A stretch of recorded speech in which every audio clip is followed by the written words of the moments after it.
The door that never closes.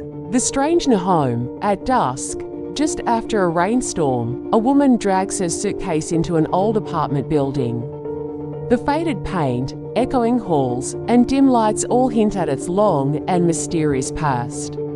After a day of unpacking and arranging furniture, she feels content with her new home. Exhausted, she falls into bed and quickly drifts off to sleep. But deep in the night, a faint creaking sound suddenly jolts her awake. She opens her eyes to see her bedroom door slowly inching open. Her heart pounds as fear prickles at the edges of her mind. Telling herself she must have forgotten to close it, she gets up and carefully locks the door before going back to bed. Little does she know, this is only the beginning. The door that will not stay shut. In the nights that follow, she is extra cautious, double-checking the lock before she goes to sleep. But no matter what she does, the door always creaks open on its own precisely at 3 o'clock each morning.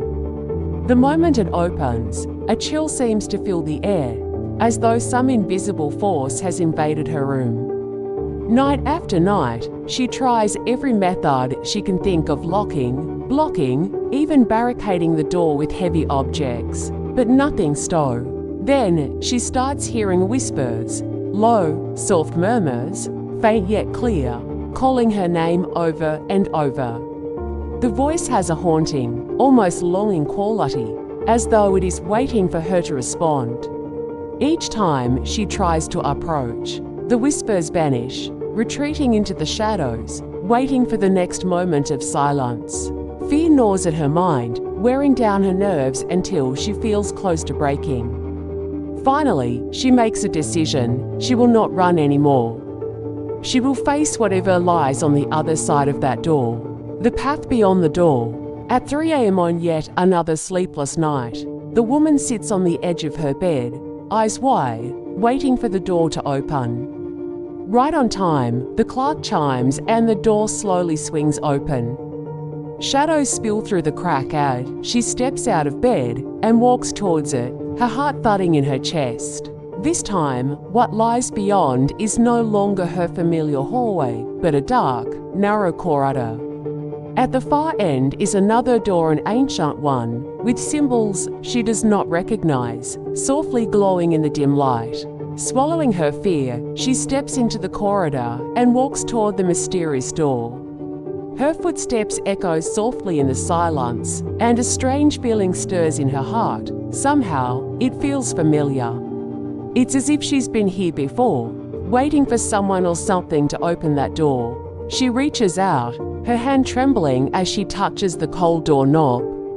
The door slowly opens to reveal a shadowed figure, a woman with a face almost identical to her own. This other woman stands silently, her eyes filled with sadness. In a soft, sorrowful voice, she says, "You've finally come. We've been waiting for you to come home." The mysterious her and the endless reality. The woman is frozen in place, staring at her own doppelganger. The voice, though low and gentle, fills her with an indescribable sadness, as if it has awoken a memory long buried within her. In a flash, a hazy image surfaces in her mind. She's standing before this very door, waiting for someone who never arrives. She reaches out to touch the other woman, but her fingers meet only cold, empty air. The vision before her dims, and she feels herself falling into darkness as her awareness begins to fade. When she opens her eyes again, it's morning, and she's lying in her bed as though nothing had happened. But her heart is still racing, and in her mind, she can still hear that haunting whisper, "We've been waiting for you to come home." She rises slowly, her feet carrying her toward the living room.